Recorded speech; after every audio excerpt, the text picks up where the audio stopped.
I stood in the office of the CEO's daughter, watching her smirk as she delivered what she thought was my death sentence.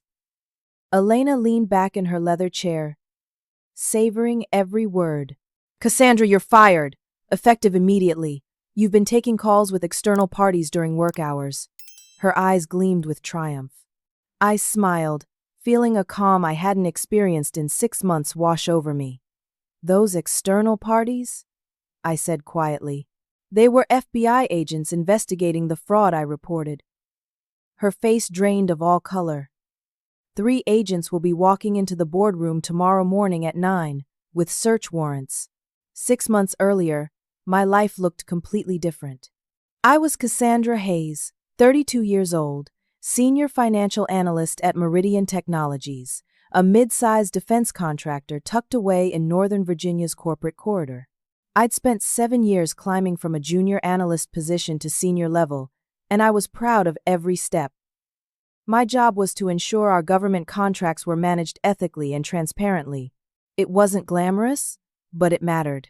We handled $47 million defense contracts, and every penny had to be accounted for. My team was small but solid.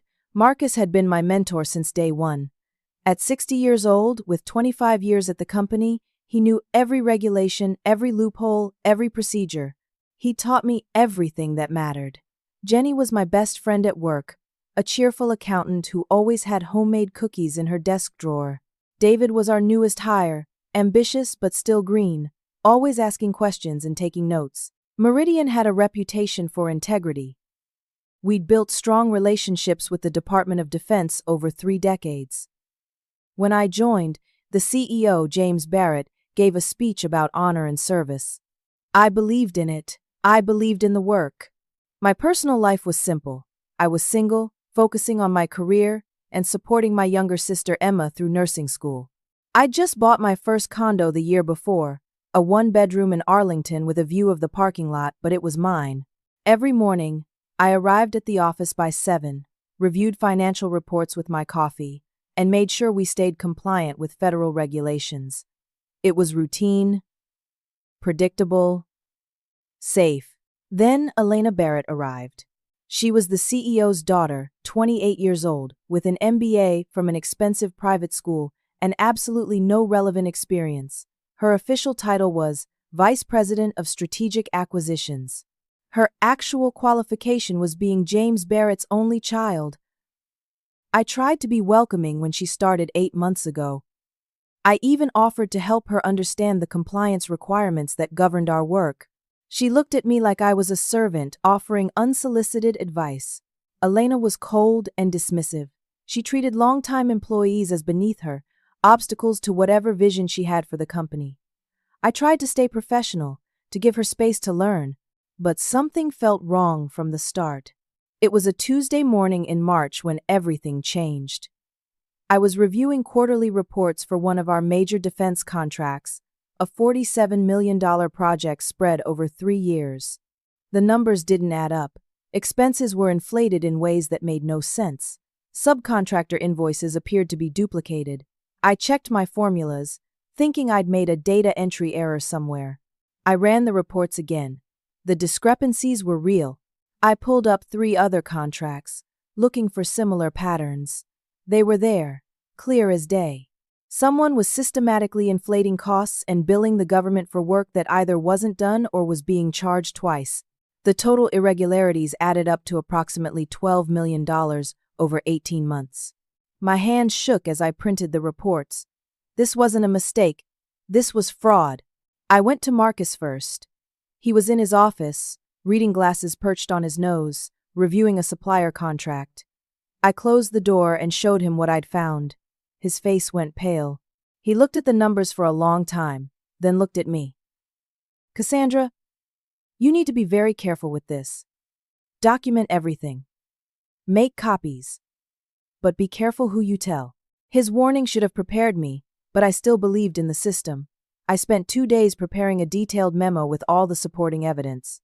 Charts, invoice comparisons, bank records, everything organized and clear. I took it to Richard Palmer, our chief financial officer. He was 55 had been with the company for 15 years and had always seemed like a decent man.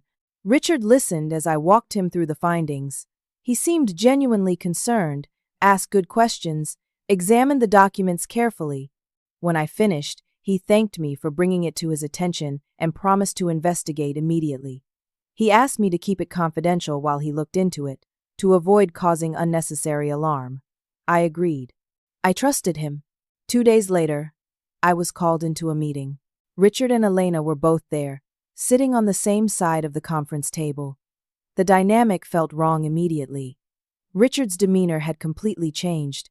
He was cold, almost hostile. Elena sat with her arms crossed, a venomous smile playing at her lips. "Cassandra," Richard began, his voice flat. "Elena has brought to my attention that you've been making reckless allegations about our financial practices."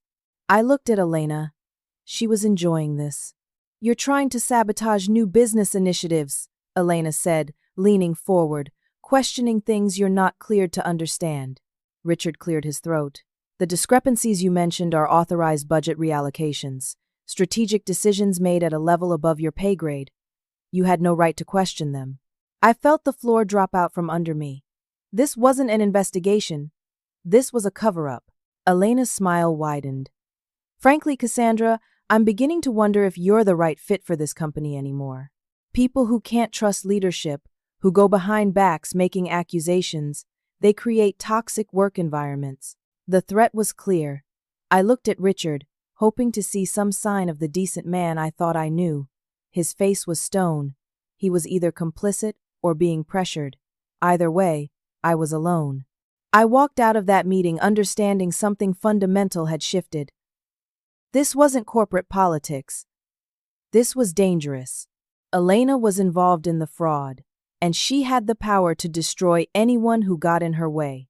I'd stumbled onto something that could end my career or worse. That night, I couldn't sleep. I stared at my ceiling, replaying the meeting over and over. I thought about walking away, finding a new job, pretending I'd never seen those numbers. It would be easier, safer. But I kept thinking about my father. He'd been career military, served 3 tours overseas before retiring as a colonel. He taught me about duty and integrity from the time I could walk. "Cassandra," he used to say, "doing the right thing isn't always easy, but it's always right." I made my decision around 3 in the morning. I wasn't going to walk away. The next morning I sat in my car during lunch break and made a phone call that would change everything. My college roommate Sarah worked for the FBI's white-collar crime division in Washington, D.C. We'd stayed in touch over the years, occasional coffee dates and birthday texts. I'd never imagined I'd need her professional expertise. "Sarah, I need help. I think I've uncovered fraud at my company. Defense contractor fraud. Millions of dollars." There was a pause. Then Sarah's voice changed, became focused and professional. "Tell me everything." I explained the inflated invoices, the duplicated charges, the amount involved.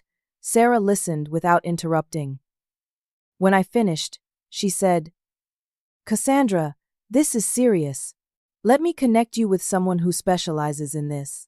His name is Special Agent Robert Morrison. He handles defense contractor cases. Can you meet with him?"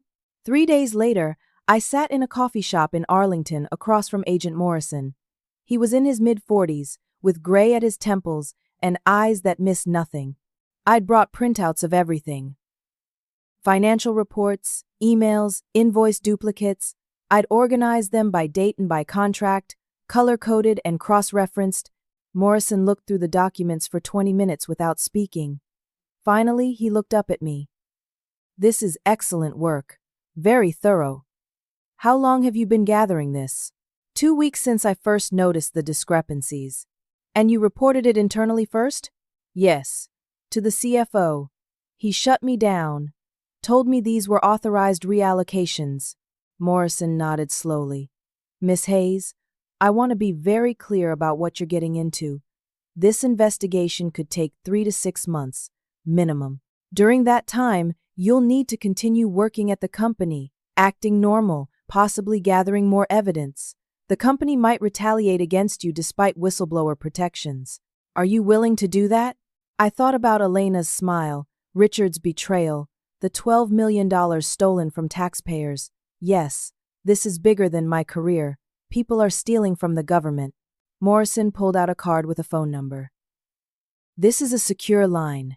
Bureau-issued cell. Call me from different locations, never the same place twice. Document everything, but be smart about it. Don't do anything that could get you hurt or fired before we're ready to move. I took the card. My hand was steady. What do you need from me? Over the next 2 months, I lived a double life. At work, I smiled and nodded, attended meetings, processed reports. I acted like nothing had changed, like my world hadn't tilted sideways. It was the hardest performance of my life, but things got complicated fast. Elena started watching me closely. She'd walk past my desk multiple times a day, always with that calculating look. In meetings, she'd make snide comments about loyalty and team players. Marcus pulled me aside one afternoon, his voice low. Elena's been asking about you, saying you're disloyal. Be careful. Jenny noticed I was stressed. Are you okay? She asked one day. Genuine concern in her eyes. You seem different lately. I wanted to tell her everything. I wanted to share the weight I was carrying, but I couldn't risk it. Just tired, I said. My sister's tuition is coming due. Money stress. It wasn't entirely a lie. Emma had called the week before, asking if I could help with an extra $1,000 for her nursing program. I said yes, even though my savings were tighter than I wanted to admit. The pressure was mounting from every direction. Agent Morrison had given me specific tasks: document meetings, photograph suspicious emails, record unusual conversations when legal to do so. Every week I'd drive to a different location and call him from my car. A parking garage in Tyson's Corner. A rest stop on Interstate 66. The parking lot of a grocery store in Falls Church. I found something new, I told him during our 4th call. Elena's been meeting privately with certain subcontractors, the same ones whose invoices are inflated. Can you get names, dates, locations? I can try. I started staying late at the office, claiming I was catching up on work. I'd wait until Elena left, then access shared calendars, copy meeting schedules. I photographed documents when I could do it safely. Late nights became my norm. I'd get home at 9 or 10, exhausted and wired with anxiety. The evidence grew. I discovered Elena had created several shell companies that were receiving the inflated payments. The fraud was more sophisticated than I'd initially realized. These weren't just random billing errors. This was organized, systematic theft. Agent Morrison's voice was tight with focus when I told him, "This is bigger than we thought. Keep going. You're doing great work." But the personal toll was crushing. I wasn't sleeping well. I'd lost 8 pounds I couldn't afford to lose. My sister noticed during our weekly video call. "Cassandra, you look exhausted. Are you eating?" "I'm fine," I lied. "Just busy at work." I felt increasingly paranoid. Was someone following me? Were my emails being monitored? Every car that stayed behind me too long, every glance from a coworker, every unexpected meeting request sent my heart racing. Morrison assured me my identity was protected in the investigation, but the isolation was crushing. I couldn't talk to anyone. I couldn't share what I was going through. I was utterly alone with this secret. Then, in May, 2 months into the investigation, I made a discovery that changed everything. I found emails between James Barrett and Elena, the CEO and his daughter, discussing the fraud openly, managing the additional revenue streams, they called it, coordinating which subcontractors to use, planning how to hide the paper trail. The corruption went to the very top. This wasn't one bad apple. This was the founder of the company, the man who'd given speeches about honor, actively stealing from the government with his daughter's help. And Richard, the CFO, was helping them hide it. I sent the emails to Morrison immediately. His response came within an hour. This just became a much bigger case. "We need more time. Can you hold on?" I replied. "I'll do whatever it takes." But I didn't know if I could. The pressure was becoming unbearable, and I could feel the walls closing in. By May, The work environment had become openly hostile. Elena's campaign against me shifted from subtle to overt.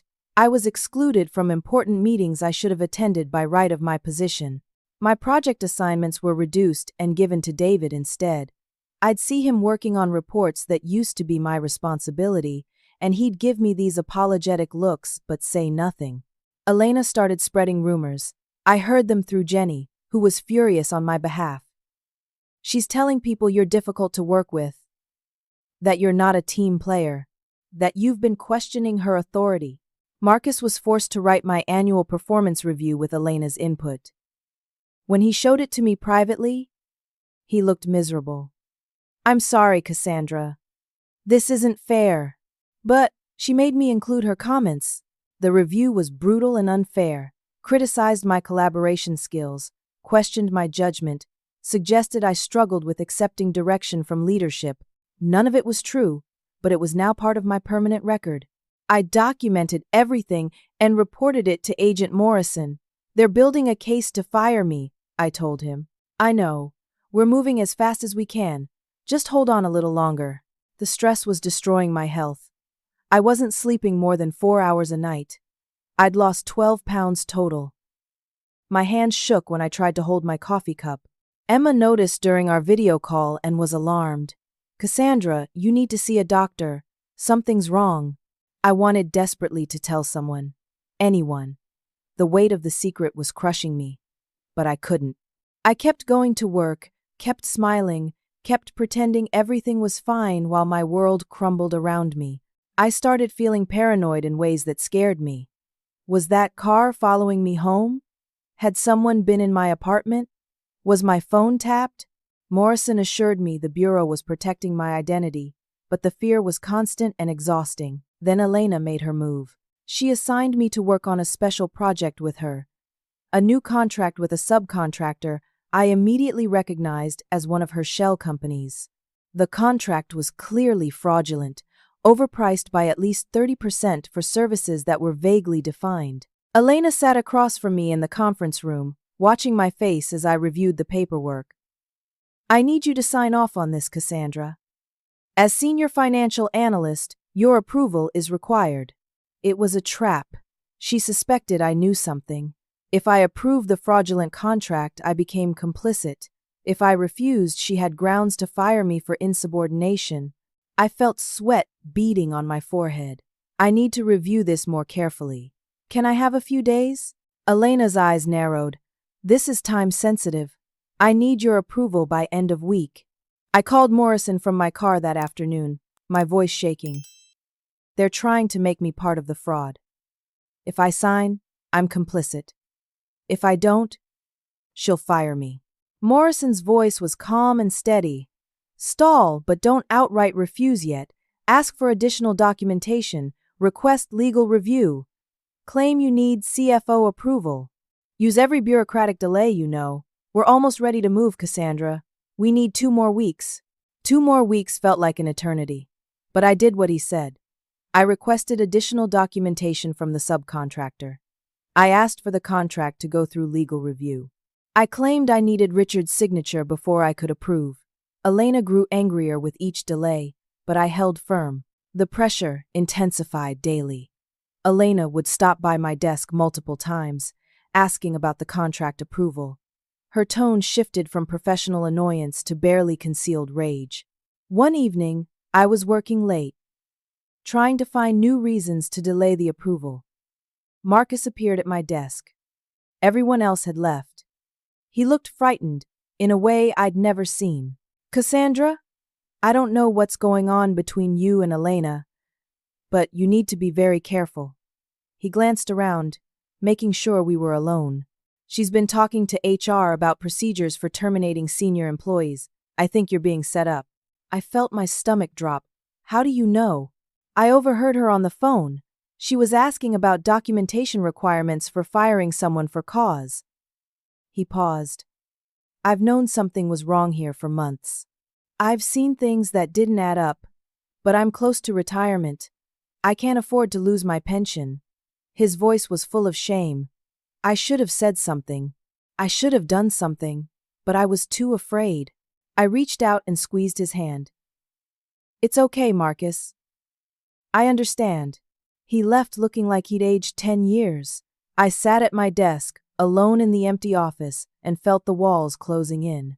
Elena was moving to eliminate me before I could act. Morrison's 2-week timeline might be too long. The next morning, Friday, I arrived at work to find my computer access had been restricted. When I called IT, they claimed it was a security update. But I knew better. I couldn't access the financial databases anymore. The systems I needed to do my job were locked. Elena walked past my desk mid-morning and paused. We're doing an internal audit of your work, Cassandra. Just a formality. Nothing to worry about. Her smile was cold and predatory. I understood immediately.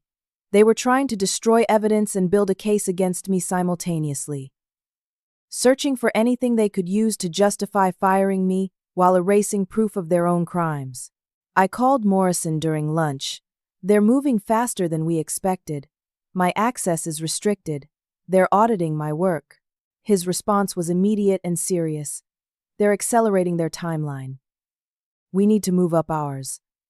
I'm talking to the assistant U.S. attorney today. We might need to execute warrants next week instead of waiting. Will you have enough evidence? We have enough. Your documentation has been thorough.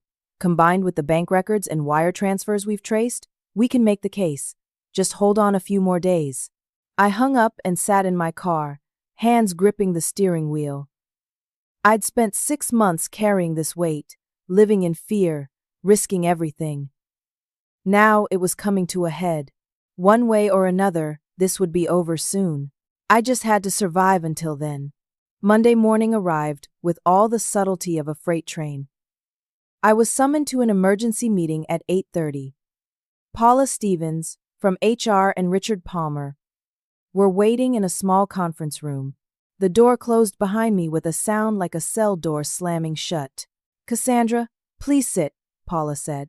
Her voice was professionally neutral, which somehow made everything worse. They slid a folder across the table. Inside were documents with my digital signature on them. Expense approvals I'd never seen before. Authorizations for payments to subcontractors I'd never reviewed. The forgeries were sophisticated, using my actual electronic signature from the system. We've discovered evidence that you've been approving unauthorized expenses, Richard said. He wouldn't meet my eyes. This is a serious breach of fiduciary duty. I looked at the documents carefully, my mind racing. They'd manufactured an entire paper trail, showing me approving fraudulent payments. It was brilliant in its deviousness. If I went public with accusations, they'd counter that I was the one committing fraud and trying to deflect blame. I'd like copies of all these documents, I said, keeping my voice steady. I'll need to review them with my attorney. Paula's expression hardened. This is an internal matter, Cassandra. There's no need to involve attorneys at this point. I have a right to legal representation when I'm being accused of misconduct. We're not accusing you of anything yet, Paula said smoothly. This is just an inquiry. But we all knew what it was. A trap closing around me. The meeting ended with no resolution. As I walked back to my desk, I noticed a company security guard following me at a distance, not even trying to be subtle anymore. When I reached my desk, I saw 2 HR assistants inventorying my personal items, going through my drawers. I went to the bathroom and texted Morrison from a stall. They're moving now. Fabricated evidence showing I approved fraud. Searching my workspace. His response came within seconds. Do not leave the building. Stay visible. Help is coming. I had to trust him. Trust the process. Trust that 6 months of work wouldn't end with me in handcuffs instead of them. The morning dragged on in surreal, slow motion. I sat at my desk, unable to access most systems, watching as people whispered and avoided eye contact. Jenny tried to approach, but Paula intercepted her, redirected her to another task. At 11:30, Elena found me. She cornered me in the hallway near the copy room, where no one else could hear. Her mask of professional civility was completely gone. This was pure, undisguised hatred. You should have minded your own business, she hissed. My father built this company from nothing. 30 years of his life. You're nothing. A replaceable cog. You actually thought you could challenge us? I met her eyes steadily. Was it worth it, Elena? Stealing from the government you pretend to serve? Her face flushed with rage. You can't prove anything. And after today, no one will ever believe you. You'll be lucky if you don't end up in prison yourself. She walked away, confident in her victory. I stood in that empty hallway, feeling the weight of everything pressing down on me. But underneath the fear was something else. A calm certainty that justice was coming. During lunch, I sat in my car in the parking garage and had my scheduled call with Agent Morrison. I used the bureau-issued phone he'd given me months ago. They're trying to frame me, I told him. Forged documents with my signature approving fraudulent payments. We expected something like this. It actually helps our case. It shows consciousness of guilt. They're trying to eliminate the threat you represent. His voice was calm, reassuring. Cassandra, we have everything we need. Bank records showing the wire transfers. Testimony from subcontractors who were pressured to participate in the scheme. Your documentation of the original fraud. The emails you found between James and Elena Barrett. We're ready. When? Tomorrow morning. 9 a.m. We're executing search warrants. Can you hold out one more day? One more day. 24 hours. Yes, I can do that. I need to warn you. Things might get worse before they get better. They might try to fire you today or tonight. If they do, don't fight it. Let them. We'll take care of the rest. I hung up and sat in my car watching people walk through the garage. Normal people living normal lives, oblivious to the battle being waged in the offices above them. I envied them their ignorance. When I returned to my desk, I found David boxing up my personal items. He looked mortified. Cassandra, I'm so sorry. HR told me to clear your workspace. I tried to tell them this was wrong, but it's okay, David. You're just doing what you're told. Jenny appeared, her eyes red from crying. What's happening? Why are they doing this to you? I hugged her, unable to explain. It'll be okay. I promise. You'll understand soon. I sent the emails to Morrison immediately. His response came within an hour. This just became a much bigger case. We need more time. Can you hold on? At 4 p.m., I was summoned again. This time to Elena's office. Not the CEO's, not HR's, Elena's. She was conducting this execution personally. Richard stood in the corner like a condemned man at his own sentencing. Elena sat behind her desk, queen of her domain, savoring her moment of triumph. Cassandra, effective immediately, you're terminated for cause. Elena's voice was silk over steel. Fraud, misappropriation of company resources, and unauthorized contact with external parties during work hours. My heart jumped. They knew about the calls. Elena continued, clearly enjoying herself. Our security team has flagged unusual phone activity. Personal calls during work hours to unknown numbers. Multiple calls from different locations. We have to assume corporate espionage or sharing competitive intelligence with external parties. Richard added weakly. You'll need to surrender your badge and company phone immediately. They knew I'd been making calls, but they didn't know who I'd been calling. They thought I was job hunting or leaking to competitors. They had no idea the hammer was about to fall on them. This was it. The moment from the hook. The moment I'd been building toward for 6 months. Instead of fear, I felt a wave of relief, of power, of pure, crystalline clarity. I smiled, stood up, looked Elena directly in her eyes. Those external parties? My voice was calm, almost gentle. They were FBI agents. I've been cooperating with a federal investigation into fraud at this company for the past 6 months. Elena's face went white, actually white, like blood draining away. Richard made a sound somewhere between a gasp and a choke. I continued, letting each word land like a hammer. I reported the $12 million in fraudulent billing, the shell companies receiving kickbacks, the systematic theft from government contracts. All of it, every detail, every document, Every email. Elena tried to speak, but nothing came out. I pulled out my personal phone, showed them Agent Morrison's contact. Special Agent Robert Morrison, FBI White Collar Crime Division. Feel free to call him if you'd like to verify. The power dynamic in that room had completely reversed. Elena, who'd been so confident seconds ago, now looked like she was going to be sick. I delivered the final blow. 3 agents will be walking into the boardroom at 9 a.m. tomorrow, with search warrants. I'd recommend you get your affairs in order tonight. I walked out of Elena's office, past the security guard who no longer seemed sure what to do, past the colleagues who'd watched my execution, and out to my car.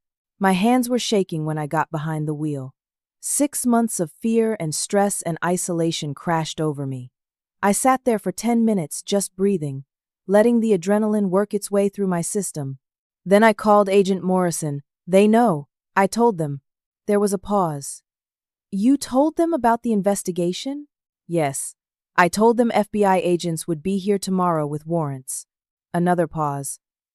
Then, to my surprise, he laughed. Actually, that's perfect. Let them panic overnight. People make mistakes when they panic. Destroy evidence. Try to flee. All of it adds to the charges. His voice turned serious. How are you? I'm okay. Better than okay, actually. That felt good. I met her eyes steadily. Was it worth it, Elena? Stealing from the government you pretend to serve? I drove home through rush hour traffic, and for the first time in 6 months, I felt light. The weight I'd been carrying was gone. The secret was out. The truth was coming. Whatever happened next, I'd done the right thing. That evening, I sat in my apartment trying to process what had happened. My personal phone started ringing around 7 p.m. It was Marcus. Cassandra? The office is in complete chaos. His voice was frantic. Elena and her father are having a screaming match in the conference room. Richard is shredding documents. People are being sent home. What's happening? I made a decision. Marcus deserved to know. I've been working with the FBI for 6 months. I reported the fraud. The financial irregularities I found. It's real, Marcus. Elena and James Barrett have been systematically defrauding the government, millions of dollars. Tomorrow, federal agents are coming with search warrants. Silence on the other end. Then, oh my God. Cassandra. I knew something was wrong. I should have helped you. I should have said something months ago. I was just so afraid of losing my pension. Marcus, if you weren't involved in the fraud, you're going to be fine. The FBI will want statements from employees. They'll need people to testify about what they saw, what they knew. I'll tell them everything. Everything I know. I should have been braver, like you. You warned me when you could. That mattered. After Marcus, the texts started coming. Jenny's access badge had been deactivated. She'd been sent home until further notice. David called. Same thing. Everyone was being locked out. The company was going into full lockdown mode. I called Morrison immediately. They're trying to destroy evidence, shutting down the office, sending people home. We know. We have agents watching the building. If anyone tries to remove documents or hard drives, we'll intervene immediately. Actually, their panic is working in our favor. Every document they shred is another count of obstruction of justice. I spent the evening alone, thinking about the journey that had brought me here. 6 months of living in fear. The stress that had stolen my sleep and my health. The isolation of carrying a secret I couldn't share with anyone who mattered to me. I thought about my father, who'd passed away 5 years earlier. He'd been career military, a colonel who'd served 3 tours overseas. He taught me about duty and integrity. Cassandra, he used to say, doing the right thing isn't always easy, but it's always right. I'd made a choice to follow that principle. Even when it was hard. Even when it cost me. I'd kept my integrity intact. Looking back, I couldn't imagine making a different choice. At 11 p.m. my phone rang. Unknown number. I almost didn't answer. It was Elena. Her voice was completely different now. scared, desperate. The veneer of confidence and superiority had shattered completely. Cassandra, please, can we talk? Maybe we can work something out. I was genuinely shocked she'd call. Elena, what could we possibly work out? You don't understand the pressure I was under. My father, the board, everyone expected results. I made mistakes, but I can fix this. We can fix this. Part of me felt pity for her. She was young, she'd been raised by a corrupt father, she'd made terrible choices, but she'd also tried to destroy me. She'd forged documents to frame me. She'd tried to make me complicit in her crimes. Elena, it's too late. This isn't between you and me anymore. It's federal. Her tone shifted. One last attempt at threat. You'll be blacklisted. No one in this industry will hire you. You'll never work in defense contracting again. I felt strangely calm. Maybe you're right, but I'll be able to look at myself in the mirror. Can you say the same? I hung up. Around midnight, Agent Morrison called with urgent news. James Barrett just tried to flee the country. He was at Dulles Airport, about to board a flight to Switzerland. We had agents watching him. He had $200,000 in cash and a briefcase full of documents. My breath caught. You stopped him? Yes, he's in custody. This actually makes our case much stronger. Flight risk, consciousness of guilt, attempted destruction of evidence. Your reveal this afternoon caused them to panic and make desperate moves. If they'd had one more day, he might have gotten away. I realized then that the timing had been perfect. My confrontation with Elena had triggered their panic. They'd moved too fast, made mistakes, and now they'd handed the FBI even more evidence. Get some sleep, Cassandra. Tomorrow, justice comes. I went to bed and, for the first time in 6 months, slept deeply and peacefully. I dreamed of my father. In the dream, he was wearing his dress uniform, the one we'd buried him in. He smiled at me and said, "I'm proud of you, sweetheart. You did good." I woke at 7 a.m., feeling calm and ready. I put on my navy blue suit, the one I wore to important meetings. My armor. I made coffee, ate breakfast, and got ready to watch justice unfold. I drove to the Meridian Technologies office but didn't park in the lot. Instead, I pulled into a coffee shop across the street where I could watch the building through the window. Agent Morrison had told me I could observe from a distance. At 8:55 a.m., 3 black SUVs pulled up to the main entrance. 6 FBI agents climbed out, 4 men and 2 women, all in dark suits with their badges displayed prominently on their belts. Agent Morrison led them, carrying folders I knew contained search warrants. They walked into the building with purpose and authority. My phone buzzed. Morrison had texted, "We're in." I ordered tea, my hands too unsteady for coffee. Other employees started arriving for work, confused to find FBI agents in the lobby. They were turned away, told to go home. Within 20 minutes, a crowd had gathered in the parking lot, people talking in confused clusters. News vans arrived by 9:30. Someone had tipped off the local media. Reporters set up cameras across the street not far from where I sat. Jenny spotted me through the coffee shop window. She came inside, her eyes wide. "Cassandra? What's happening?" "There are FBI agents everywhere." I told her to sit down. Then I explained everything. The fraud I'd discovered, the 6 months of investigation, the evidence I'd gathered, the threats and intimidation, all of it. She listened with tears streaming down her face. When I finished, she grabbed my hands. "You did this? You saved us?" "Cassandra, I knew something was wrong. I should have asked more questions. I'm so sorry you had to go through this alone."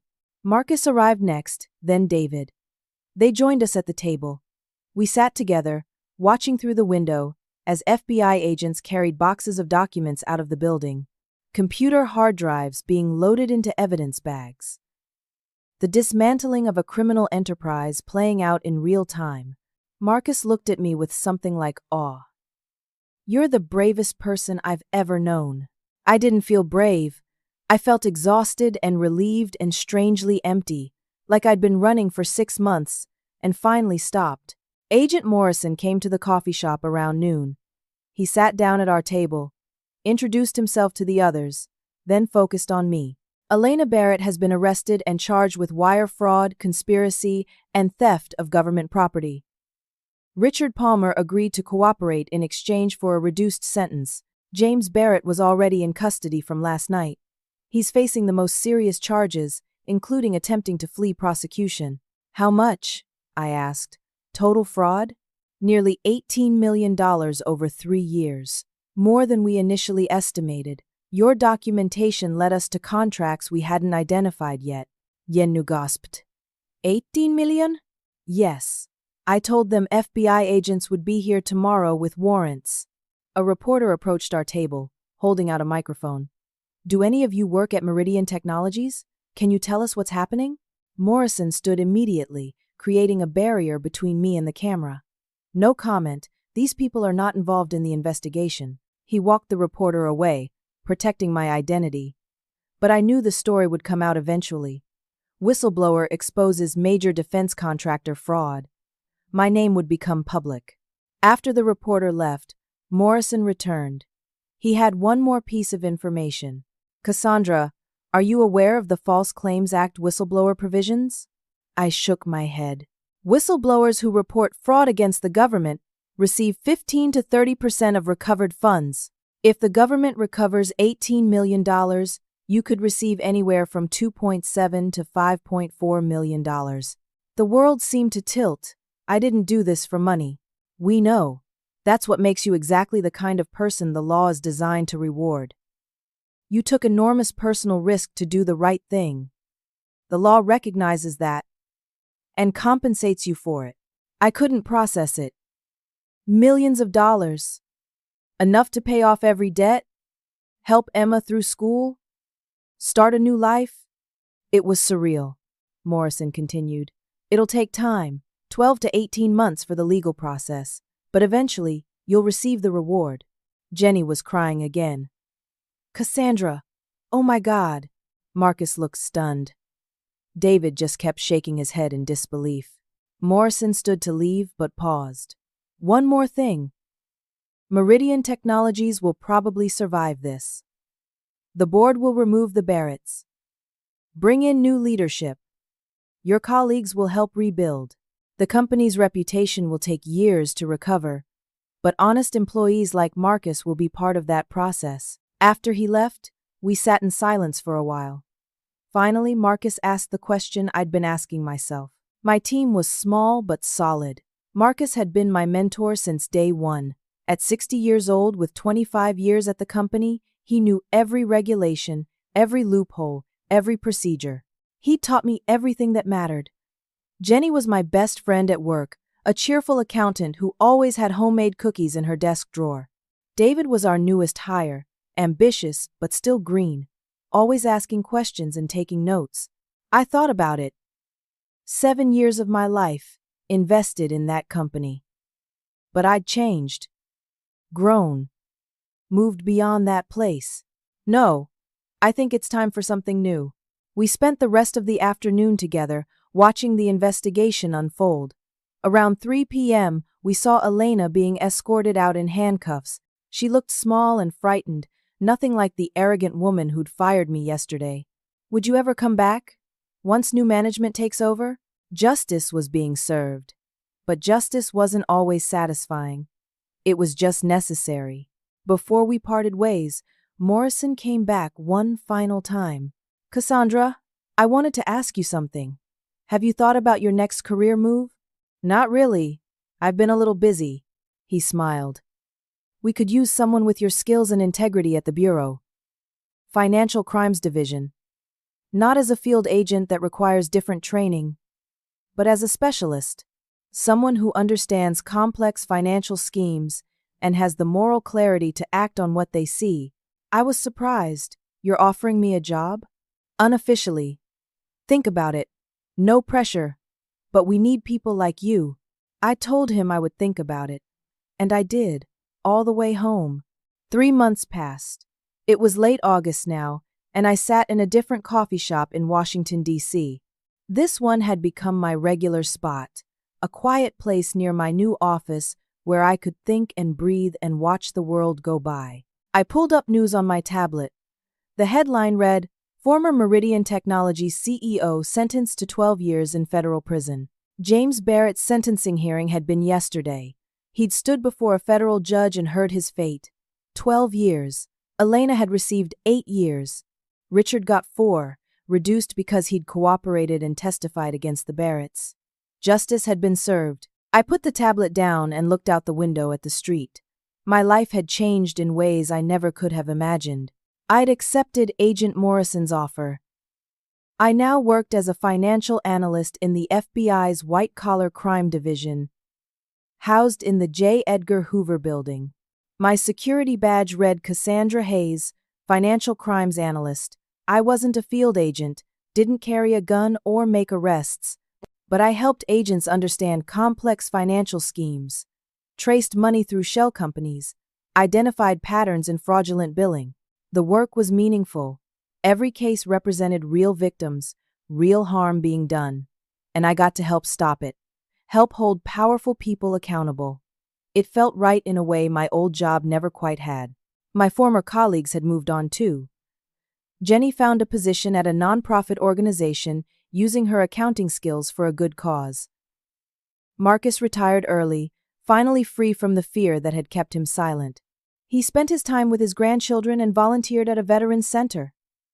David moved to California, joined a tech startup doing something with artificial intelligence. We had a group chat we all stayed active in. Bonded by what we'd survived together, we'd become a kind of family. Jenny sent pictures of her new office.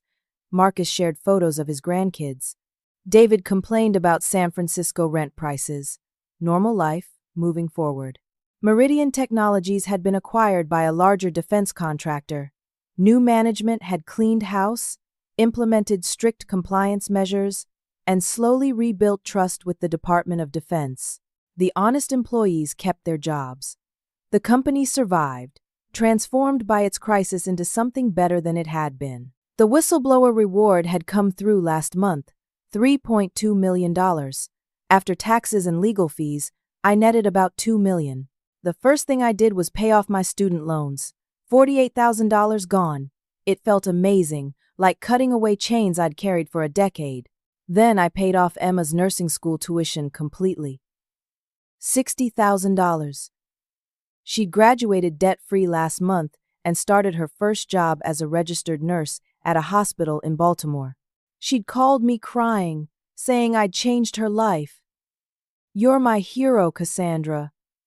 I can start my career without drowning in debt. Do you know what a gift that is?" I put a down payment on a nicer condo in Alexandria with 2 bedrooms and a real home office. Invested the rest conservatively in index funds and bonds. The money didn't change who I was, but it gave me freedom and security I'd never had before. One Saturday morning, I ran into Marcus at a farmer's market in Arlington. We hugged like the old friends we'd become. "I think about what you did every day," he said over coffee. "You had the courage I didn't have." James Barrett just tried to flee the country. He was at Dulles Airport, about to board a flight to Switzerland.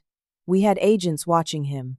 He had $200,000 in cash and a briefcase full of documents.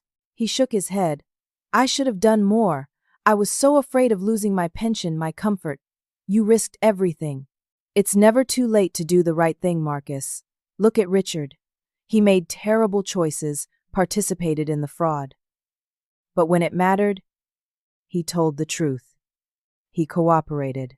He's serving time, but less than he would have because he finally made the right choice." Marcus nodded thoughtfully. "I testified at the trial. Told them everything I knew. It was small, but it mattered. We parted as friends, both changed by what we'd lived through. That evening, I sat on my balcony watching the sunset over the Potomac River.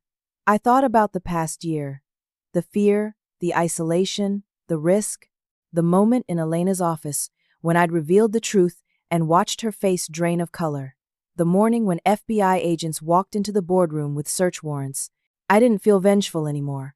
I didn't feel triumphant. I just felt at peace. I opened my journal, something my therapist had suggested to help me process the trauma of what I'd been through. I wrote, "Integrity isn't easy.